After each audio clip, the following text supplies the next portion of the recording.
כל הירושלמי, איפה הבחור?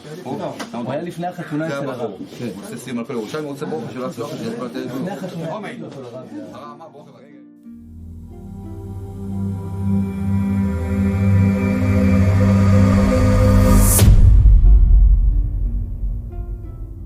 Gemara says that Rabbi Shimon Bar Yochai was passing through the countryside during the Shemitah year, and he saw a person gathering Shvius produce from the fields. And Rabbi Shimon Bar Yochai said to him, "And is this not forbidden? And are these plants not svichen?" And the person says back to Rabbi Shimon Bar Yochai, "And are you not the one who permits svichen?"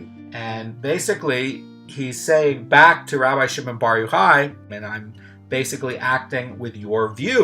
Rabbi Shimon Bar Yochai says back to him, "And do my fellows, the sages, not dispute me?" And basically saying that you're not allowed to accept my view over the sages. In other words, the Halacha always follows the view of the majority of quality sages. And even though this is Shimon Bar Yochai, the great Shimon Bar Yochai, this is really an amazing derech eretz thing, because Rabbi Shimon Bar Yochai is saying you have to follow the order of the way Halacha is structured and set. You can't follow my opinion. Yeah, fine, I'm Shimon Bar Yochai. Fine, I'm one of the students of Rabbi Akiva. I've seen so much, and I wrote the Zohar, and I explore the great depths of the Torah and the oral law. The Halacha is not by my opinion. The Halacha is by the majority of the sages, and you have to follow the majority of the sages. That's also going to be how it is today. You have to follow the Halacha, you have to follow the Shulchan Aruch, because this is what the majority of the sages ruled when they're looking at the issues of the Gemara. And in the case of the Shulchan Aruch, they looked at the opinions of the Rambam and all of these great Rishonim, and they took based on a majority. That is going to determine what is going to be the Halacha, but you have to follow the Halacha. We have a covenant. It's not a thing of, oh, I feel like doing part of it, and it's a buffet, and I can pick and I can choose. This covenant says that this is the will of God, and you have to follow it. Part of the rule that the Torah lays out is that if the sages, the Jewish sages, say go left and it looks like you should go right, you go left. You have to follow the sages because they can see the big picture. And who are the Jewish sages today? These are the leaders of the Haredi Orthodox movements today, like Rabbi Kanievsky. This is going to be the person who's the head of the Lithuanian Orthodox movement. And you have the heads of the great Hasidic dynasties, who, by the way, are phenomenal Torah scholars. And you also look at the great leaders of the Sephardi movements. So you have Rabbi Abu Chatzera for the Moroccan community. So you have to follow the sages. It doesn't go by what you feel. It doesn't go by what you think. This is the way Jews behave. And because you have a God who is continuously creating, he's going to create things according to his will. And the Jewish law is the reflection of God's will. This was given as a book through prophecy. This is what God's will is. And if you are out of alignment with what God's will is, then you are going to fall into a different kind of world. You're going to fall into a world of Zoemar, which is spiritual pollution and decay and death. That's the world where death is. And you can fall so far that one day when the world comes where there'll be a resurrection of the dead, there's a beginning for humanity, you're not going to be there for it. You can fall that far where basically taking yourself out of this covenant.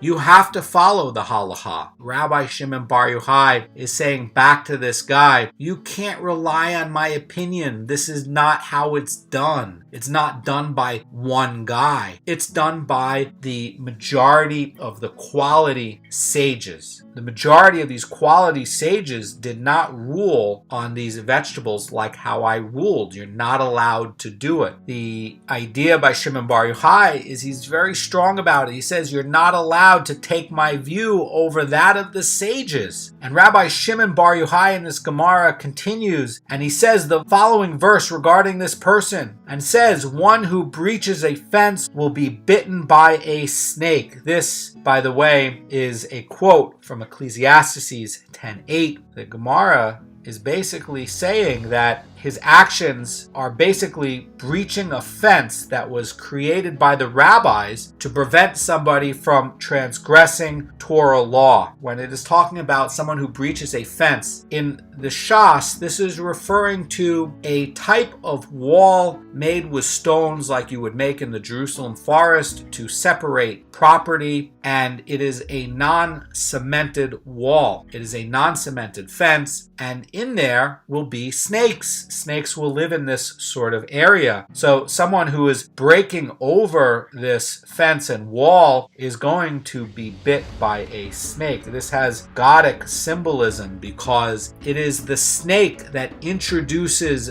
Zoemar, which is spiritual decay and spiritual contamination and tuma into humanity, into the flesh and into the material of the humanity, and the decay of the soul and the rotting of the form of the person. When a person dies, their form decays and turns back to earth. The snake introduced the evil inclination into the body of the human being. The snake introduced that you make a sin and you will start to have decay in your life. You will start to have things rot in your life. You sin and you will start to go away from this divine source, and there will be less divine light shining on you. You will be out of alignment with how the universe is continuously created, and you will experience that as divine punishment.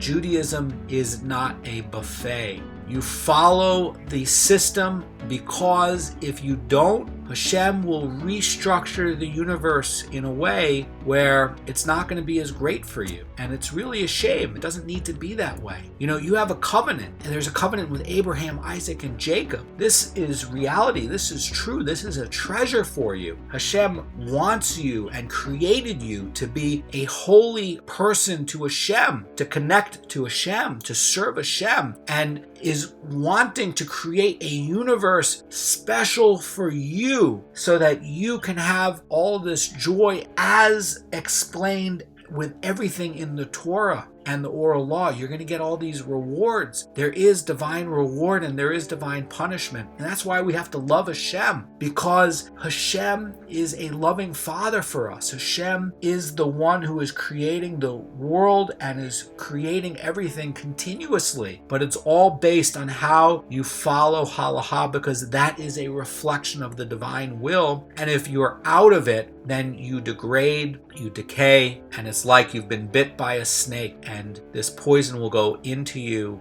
and you will start to fall apart because you are out of alignment with the divine light that is flowing into this universe continuously. Now, what happened to this guy? So he continued to pick the vegetables, and the Gemara says it transpired with this person that he was bitten by a snake and he died. That's the thing. This comes up so many times, that the Torah and the oral law is to live by. It is to give you life. And when you go away from that and you sin, you get decay and you enter the world of death. All sorts of tragedies come to people who don't keep the Halacha.